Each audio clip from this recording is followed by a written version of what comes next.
dúró ti gbogbo ọmọ Yorùbá káàkiri àgbáyé pátápátá. Mo dúpẹ́ lọ bàbá mi Bánjí Akíntóyè. Our hero father. Bàbá dáadáa, bàbá lálùbáríkà. Ẹ̀mí yóò gùn fún mi bàbá. Ẹ pẹ́ fún mi, ẹ jẹun àwọn ọmọ yín. Ẹ gbé wa délẹ̀ lérí láti Ọlọ́run ni. Ẹ̀yin lẹ bẹ̀rẹ̀ rẹ̀, iná lẹ parí ẹ̀. Ẹni ẹlẹ́nu nígbà ṣe. Mo dúpẹ́ lọ gbogbo àwọn ẹgbẹ́ YSDM pátápátá. Torí wọ́n ní wọ́n ń bínú pé mi kí àwọn míì tó fẹ́ kí mọ́ kí yín tá lè mí tí mi ní kí yín. Ẹ dúró tì mí, ẹ náwó ẹ nára lé mi lórí, ìwà ní dúró, ìní kí yín. Mo gbọ́dọ̀ ṣe fídíò tí special ni. Mo kí gbogbo ẹ̀yin ẹgbẹ́ YSDM látòrí bàbá mi Ayélóge. Bàbá Ayélóge, bàbá ní mo pe bàbá lóru bàbá ó gbé. Bàbá mi òkè bí ọ̀run, dókítà òkè bí ọ̀run. Mo kí yín gan. Mo kí yín gan. Ojú ò ní tì yín láéláé. Inú mọ́tò mo sì wà náà, mo ti wà ní Germany confirm pẹ̀lú àwọn family mi. Mo wà pẹ̀lú àwọn family mi, a ṣe ń lọ lé ni. Bàbá dáadáa, bàbá wa hero, bàbá Akíntóyè, bàbá dáadáa. Ẹni nígbà ṣe. Mo fẹ́ kí gbogbo àwọn ọmọ Yorùbá ká parapọ̀ báyìí lọ́wọ́ kan. Ojú ọ̀gbọ́dọ̀ tiwa. Ká mọ̀ bá ara wa jà gbogbo òfin ìjà tí máa ń bẹ. Bàbá ẹ̀yin lólórí wa, ẹ parí gbogbo ìjà pátápátá. Ohun tá à ń dúró dè ti dé. Èmi ọmọ yín ti dé padà. Mo ti dé padà. No going back lọ́rọ̀ Yorùbá. Sílọ́kọ̀ ẹrú Fúlàní mọ́. Bàbá mi ẹ̀mí yóò gùn. Mo sọ fún yín, inú mọ́tò làwọn báyìí. Ẹ tẹ́ mo dúpẹ́, mo ní kí gbogbo lé ní. Mo kí gbogbo ẹgbẹ́ YSDM, ẹ má bínú bàbá mi o. Ẹ̀yin mọ̀mọ́ mi tẹ wà ń bẹ ojú òní ti yín o. Ẹ kú náwó, ẹ kú náírà. Ẹ dákun. Dókítà òkè bí ọ̀run, òkè dára. Bàbá mi Ayélóge, màá tún yín kí lọ́tọ̀ tí n bá délé. Ẹ ṣé mo dúpẹ́ bàbá. Ọlọ́jọ́ bí ìmọ̀ ti dé. Ọlọ́jọ́ bí ìmọ̀ ti dé o. Ọmọdé yẹ mọ̀ tèmi nìkan. Ọlọ́jọ́ bí ìmọ̀ ti dé. Ọlọ́jọ́ bí ìmọ̀ ti dé. Ọlọ́jọ́ bí ìmọ̀ ti dé o. Ọmọdé yẹ mọ̀ tèmi nìkan. Ọlọ́jọ́ bí ìmọ̀ ti dé.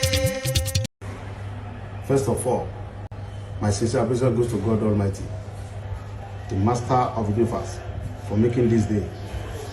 I want to say a big thank you to all Yoruba sons and daughters all over the world for the love and support before and after the loss of my dear mother. Though she still kept at the morgue, waiting for me to come and give her the befitting burial that she deserves. I give special thanks to President Talon of Benin Republic and to all members of his cabinet. My gratitude goes to my hero father, Professor Bánjí Akíntóyè, and Professor Wole Soyinka for the support in the course of the struggle. My God reward you, Baba, for your standing courageously for Yoruba nation and for me. You promised to stand by me through my audit in Benin Republic, and you have fulfilled your promise. I will not forget to appreciate former President Olusegun Obasanjo, Baba Ayo Adebanjo, for their roles. Even though only God gives freedom, let me use this opportunity to say thank you to all religion leaders, pastor, alpha, and the traditional worshipper for the prayer day and night. Our royal fathers, Oba and Chief in Yoruba land, your love and support is so appreciated. But we need more of your support to deliver our land from the slavery of the Fulani, because Yoruba land is ours.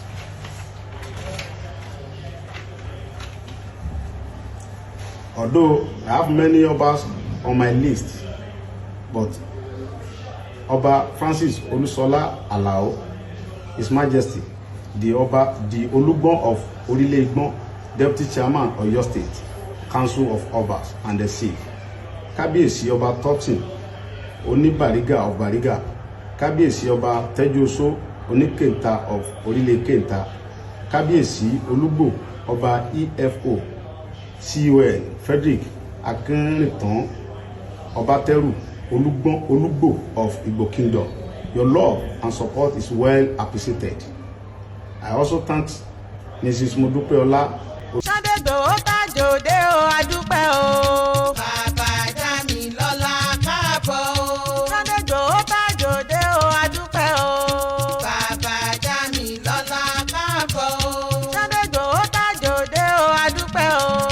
Bàbá Dámilọ́lá káàbọ̀ o. Ọlọ́jọ́ bí